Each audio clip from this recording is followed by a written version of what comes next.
So hello guys, কেমন আছেন সবাই? আশা করি সবাই অনেক ভালো আছেন। আজকের এই ভিডিওতে চন্দ্রনাথ পাহাড়, পাতাল কালী মন্দির ও পতেঙ্গা যত ইতিহাস আছে তা জানানোর চেষ্টা করব ভিডিওর মাধ্যমে। এই হচ্ছে আমাদের ভ্রমণের বাস। তো বাসে উঠে পড়লাম। যাত্রা শুরুর কিছুক্ষণ পরেই যাত্রাকে আনন্দময় করার জন্য আমরা সবাই মিলে গান বাজনা শুরু করলাম।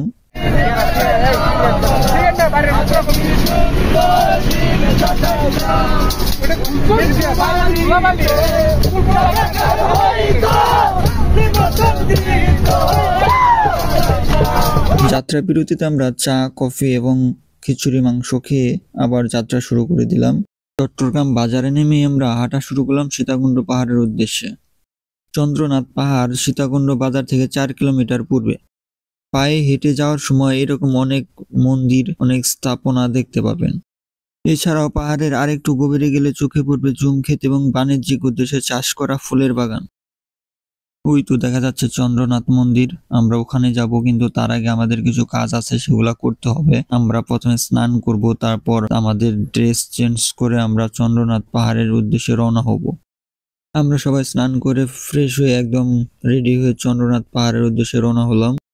সীতাকুণ্ড, যে শব্দটি কানে আসলে চোখের সামনে ভেসে ওঠে পাহাড়, ঝর্ণা, সমুদ্রের কথা, যেখানে পাহাড়ের মায়া আর প্রাকৃতিক সৌন্দর্য আপনার মন ভরিয়ে দেবে। বাংলাদেশের বাণিজ্যিক রাজধানী ও দ্বিতীয় বৃহত্তম শহর চট্টগ্রাম। পাহাড় সমুদ্রে ঘেরা চট্টগ্রাম জেলা প্রাকৃতিক সৌন্দর্যে ভরপুর। তাই চট্টগ্রাম জেলাকে প্রাচ্যের রানী হিসেবে ডাকা হয়। চন্দ্রনাথ পাহাড়ে যাবার পথে ছোট্ট একটি ঝর্ণা দেখা যায়। এই ঝর্ণার কাছ থেকে পাহাড়ে ওঠার পথ দুই দিকে চলে গেছে। ডান দিকের পুরোটাতে পাহাড়ে ওঠার জন্য সিঁড়ি তৈরি করা, আর বাম পাশের পথটি সম্পূর্ণই পাহাড়ি। সাধারণত পাহাড়ি পথ দিয়ে উপরে ওঠা তুলনামূলক সহজ, আর সিঁড়ি পথে নামতে সহজ হয়। চন্দ্রনাথ পাহাড়ের উচ্চতা 1152 ফুট। হেঁটে উঠতে একটু পরিশ্রমের কাজ হলেও আপনার হাঁটার উপরে নির্ভর করবে কতটা সময় লাগবে। সাধারণত 1 ঘন্টা 30 মিনিটের মতো সময় লাগে আস্তে ধীরে উঠলে। চন্দ্রনাথ পাহাড়ের উপরেই চন্দ্রনাথ মন্দির অবস্থিত। চন্দ্রনাথ পাহাড়ের মাঝামাঝি দূরত্বে এবং চূড়ায় মন্দিরের কাছে ছোট্ট একটি টং দোকান আছে। সেগুলোতে হালকা খাবার এবং পুজো দেওয়ার উপকরণ পাওয়া যায়, তবে ভালো হয় ওঠার সময় সাথে কিছু জল ও কিছু শুকনো খাবার সাথে রাখা। প্রতি বছর মহাশিবরাত্রি উপলক্ষে হিন্দু ধর্মাবলম্বী চন্দ্রনাথ পাহাড় ও মন্দির পুণ্যযাত্রায় আসেন। পাহাড়ে ওঠার এই রাস্তাটুকু এতটাই ডেঞ্জারাস যে আমি ভিডিও করতে ভয় পাচ্ছিলাম, কারণ পাশেই খাত আর পাহাড় ঘেঁষেই আমার গাটা, দেখেন আমার শরীরটা প্রায় পাথরের সাথে লেগে যাচ্ছিল। তাই আমি ভিডিও করার তেমন সাহস পাচ্ছিলাম না। সামনে কি একটা অবস্থা দেখতে পারতেছেন? যদিও পাশ দিয়ে বেরাচ্ছে, কিন্তু এটা কোনো কাজের না, একটু সাপোর্ট দেওয়ার মতো কোনো অবস্থায় ছিল না। একদম পুরনো যাচ্ছে তাই অবস্থা। আর যদিও সিঁড়ি করা ছিল, কিন্তু সিঁড়িগুলোর অবস্থাও খুবই খারাপ। স্নান করার জায়গা থেকে আমরা 30 মিনিট হাঁটার পর পাহাড়ি রাস্তা দিয়ে আমরা এরকম একটা প্লেসে উঠি। এরপর এখানে কিছুক্ষণ রেস্ট নিয়ে আবার 10 মিনিট হাঁটার পর ফার্স্ট টেম্পলের কাছাকাছি আমরা পৌঁছে যাই।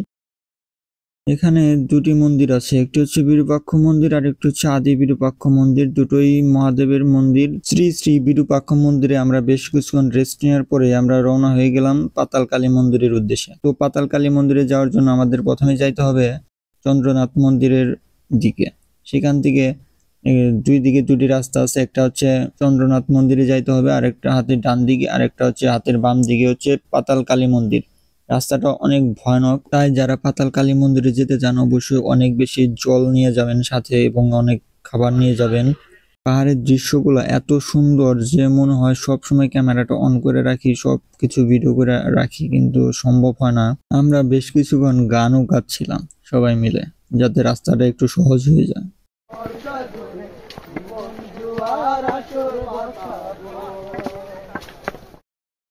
তো একবার ভাবুন তো, আপনি এমন এক জায়গায় পা টিপে টিপে এগোচ্ছেন যেখানে প্রতি মুহূর্তে জানা অজানা সব শঙ্কা ওত পেতে আছে। ভর দুপুরেও গা ছমছমে চাপ চাপ আধারে ছেয়ে থাকে যে জায়গা। এতখানি কষ্ট করার পরে যখন আপনি এরকম একটা ভিউ দেখতে পাবেন পাহাড়ের উপরে উঠে, তখন আপনার মনটা আনন্দে ভরে উঠবে। আপনি মন না চাইতেও চিল্লায় বলতে ইচ্ছে করবেন, ওয়াও, কোটি টাকার ভিউ। পাতাল কালী মন্দিরের রাস্তাটা আসলে অনেক ভয়ানক, কারণ আমরা বেশ কয়েকবার পা পিছলে পড়ে যাচ্ছিলাম। কিন্তু তবু আমরা হাঁটা থামাইনি। আমরা নিয়ত করেই নিয়েছিলাম যে আমরা আসছি যখন মায়ের দর্শন করেই যাব। আমরা বেশ কিছু জায়গায় লক্ষ্য করি গাছের বিভিন্ন স্থানে মায়ের মন্দিরে যাওয়ার জন্য গাইডলাইন দেওয়া আছে।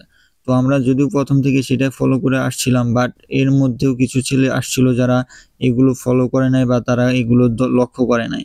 তারা ভুলভাবে ভুল রাস্তায় আমাদের এদিকে চলে আসছিল। পরে আমরা তাদের সাহায্য করি সঠিক রাস্তায় যেতে। আপনারা আসতে চাইলে অবশ্যই গাইডলাইনগুলো ফলো করবেন। তো এখন একটু পাতাল কালী মন্দির সম্পর্কে জানা যাক। এখানে প্রতিদিনই প্রায় শ্যামা পূজা হয়ে থাকে। মাতা এখানে স্বয়ং বিরাজমান। সত্যযুগের শেষের দিকে বিলুপ্ত হয় এবং এখানে আবার প্রকাশ পায়। অনেক আগের থেকেই মা এখানে আছে, তবে এখানকার মুনি ঋষিরা 200 বছর থেকে আবার পুনরায় প্রকাশ পায় ধরে নিচ্ছে। এখানে আসলে দেখতে পাবেন বেশ কিছু জীবন্ত পাথর ধীরে ধীরে বড় হচ্ছে। এইসব পাথরের মধ্যে কিছু কিছু পাথরের মধ্যে মায়ের প্রকাশ লক্ষ্য করা যায় স্পষ্টভাবে। এই সেই পাতাল কালী মাতার মন্দির। এখানে আসার জন্য আমরা এত দুর্গম রাস্তা পাড়ি দিয়ে আসছি। মায়ের দর্শন হতেই আমরা সারা দিনের যত ক্লান্তি সব ভুলে যাই। মাতার মন্দিরে বেশ কিছুক্ষণ থাকার পরে আমাদের আর আসতেই ইচ্ছে হচ্ছিল না। এখানে আমরা আরো বেশ কিছুক্ষণ থাকার পরে আমরা আবার রওনা হয়ে গেলাম চন্দ্রনাথ মন্দিরের উদ্দেশ্যে, কারণ আমরা সেখানে মহাদেবের পুজো করব। তো এখানকার সকল কাজ শেষ করে আমরা চন্দ্রনাথ মন্দিরের উদ্দেশ্যে রওনা হই। বাট আমরা সকলেই খুব টায়ার্ড ছিলাম, কারণ আমরা সবাই উপবাস ছিলাম। অসাধারণ ভিউ দেখতে দেখতে আমরা চন্দ্রনাথ মন্দিরের উদ্দেশ্যে হাঁটছিলাম। তো আপনারাই বলেন, এত সুন্দর ভিউ দেখার পর কি কেউ না দাঁড়িয়ে থাকতে পারে? আমরা প্রায় 30 মিনিট খারাপ পাহাড়ি রাস্তা ওঠার পর আমাদের যে অবস্থা খুবই খারাপ। আমাদের প্রচুর জলের প্রয়োজন ছিল, বাট আমাদের কাছে কোনো জল ছিল না। আমরা হাঁপাচ্ছিলাম পুরা। এর মধ্যে কিছু ভাইদের কাছ থেকে আমরা কিছু পরিমাণ জল রেখে দিই। তাদেরকে অসংখ্য ধন্যবাদ যারা আমাদের জল দিয়েছিল মাঝখানে। জানি না তারা কারা, বাট অনেক অনেক অনেক ধন্যবাদ। বাংলাদেশের চট্টগ্রামের উত্তর-পূর্বে চন্দ্রনাথ পাহাড়ের উপরে অবস্থিত চন্দ্রনাথ মন্দির অন্যতম বিখ্যাত শক্তিপীঠ। চট্টগ্রামের অপরূপ প্রাকৃতিক সৌন্দর্যের লীলাভূমি। এখানে সর্বোচ্চ পাহাড়চূড়ায় অবস্থিত চন্দ্রনাথ মন্দির। এখানে পবিত্র হিন্দু ধর্মগ্রন্থ অনুসারে সতী দেবীর দক্ষিণ হস্তান্ত্র পতিত হয়েছিল। সত্যযুগের দক্ষ যজ্ঞের পর দেবী সতী যজ্ঞ কুণ্ডে দেহত্যাগ করলে মহাদেব সতীর মরা দেহ কাঁধে নিয়ে বিশ্বব্যাপী প্রলয় নৃত্য শুরু করলে বিষ্ণু সুদর্শন চক্র দ্বারা সতীর মৃতদেহ খণ্ডিত করেন। এতে দেবী সতীর দেহখণ্ডসমূহ ভারতের উপমহাদেশ বিভিন্ন স্থানে পতিত হয় এবং এই সকল স্থানসমূহ শক্তিপীঠ হিসেবে পরিচিতি পায়। এই মন্দিরের উচ্চতা প্রায় 1152 ফুট বা 365 মিটার। আমরা সবাই এত দুর্গম রাস্তা পাড়ি দিয়ে আসার পরও সব কষ্ট মুহূর্তে ভুলে যাই চন্দ্রনাথ মন্দিরের উপরে উঠে আশেপাশের দৃশ্য দেখার পর। চারপাশ শুধু সবুজ আর সবুজ, যেন কোনো শিল্পী তার নিপুণ হাতে রং তুলিতে আঁকা। সীতাকুণ্ডের প্রায় পুরোটাই দেখতে পাবেন এখান থেকে। দূরে সমুদ্রের দিকে তাকিয়ে এক ঐশ্বরিক অনুভূতিতে আপনার প্রাণ জুড়ে যাবে মুহূর্তেই। আর এই রাস্তা ধরে আমরা পাহাড়ের নিচে নেমে যাব। পাহাড়ে নামার সময় এই জায়গাটা আমার চোখে পড়লো এবং এতটাই সুন্দর লাগতেছিল জায়গাটা, ভাষায় বলে বোঝাতে পারবো না। এই জায়গায় ফল, জুস আরো অনেক কিছু খাওয়ার মতো পাবেন, চাইলে খেয়ে নিতে পারবেন। নামার সময় আপনি এই জায়গায় নিজের স্বচক্ষে না দেখলে বিশ্বাস করবেন না জায়গাটা কতটা ডেঞ্জারাস, কতটা খাড়া একটা সিঁড়ি। আপনি না দেখলে টোটালি বিশ্বাস করতে চাইবেন না জায়গাটা এত ডেঞ্জারাস। দেখা যাচ্ছে এই জায়গায় সোজা, বাট একদম খাড়া জায়গাটা। আপনি অবশ্যই দেখতে পাচ্ছেন ইয়াং সব ছেলেরা কিভাবে নামতেছে, এতটা ডেঞ্জারাস। চন্দ্রনাথ পাহাড়ে আসলে অবশ্যই এই জায়গায় কেউ না কেউ ছবি তুলবে। এই জায়গাতে ছবি না কেউ না তুললে তার চন্দ্রনাথ আসাটাই হয়তো বৃথা যায়। এই জায়গাতে এত সুন্দর একটা জায়গা, ছবি তুলতেই ইচ্ছে করে এই জায়গায়, কিন্তু দাঁড়ানোর মতো কোনো স্পেস নাই, কোনো জায়গা নাই। সিঁড়ির উপর দাঁড়িয়ে আপনাকে ছবি তুলতে হবে। পাহাড় থেকে নামার পথে আপনি আরো অনেক মন্দিরের দর্শন পাবেন। আমাদের দুপুরে খাবার খেতে খেতে প্রায় বিকেল হয়ে যায়। প্রায় 5টার দিকে আমরা দুপুরের খাবার খেয়ে আমরা রওনা হয়ে যাই পতেঙ্গা সি বিচের উদ্দেশ্যে। চট্টগ্রাম শহরের সমুদ্র সৈকত, যা কর্ণফুলী নদীর মোহনায় অবস্থিত। বন্দর নগরী চট্টগ্রাম থেকে প্রায় 14 কিলোমিটার দক্ষিণে অবস্থিত। পতেঙ্গা চট্টগ্রাম শহরের একটি জনপ্রিয় পর্যটন কেন্দ্র। 1991 সালের ঘূর্ণিঝড়ে এই সৈকতটি ভয়াবহভাবে ক্ষতিগ্রস্ত হয়। বর্তমানে সমুদ্র সৈকতে সিমেন্ট দিয়ে তৈরি করা বেড়ি বাঁধ দেওয়া হয়েছে। সৈকতের আশেপাশে রেস্টুরেন্ট এবং খাবারের দোকান হয়েছে অনেক। সৈকতের বাতির ব্যবস্থা করায় রাতের বেলা ভ্রমণকারী পর্যটকদের নিরাপত্তা নিশ্চিত হয়েছে। পতেঙ্গা খুব স্বল্প ব্যয়ে সুস্বাদু খাবারের জন্য সেরা জায়গা। খাবার স্ট্যান্ডার্ডগুলির জনপ্রিয় খাবারগুলির মধ্যে একটি হলো ভাজা মশলাদার কাদামাটির কাঁকড়া। একটি ছোট প্লেট দিয়ে পরিবেশন করা হয় যা কুচি কুচি শসা এবং পেঁয়াজ দিয়ে সজ্জিত থাকে। সন্ধ্যায় সৈকতে একটি সুন্দর শীতল পরিবেশ থাকে এবং লোকেরা এই শান্ত বাতাস উপভোগ করতে আসে।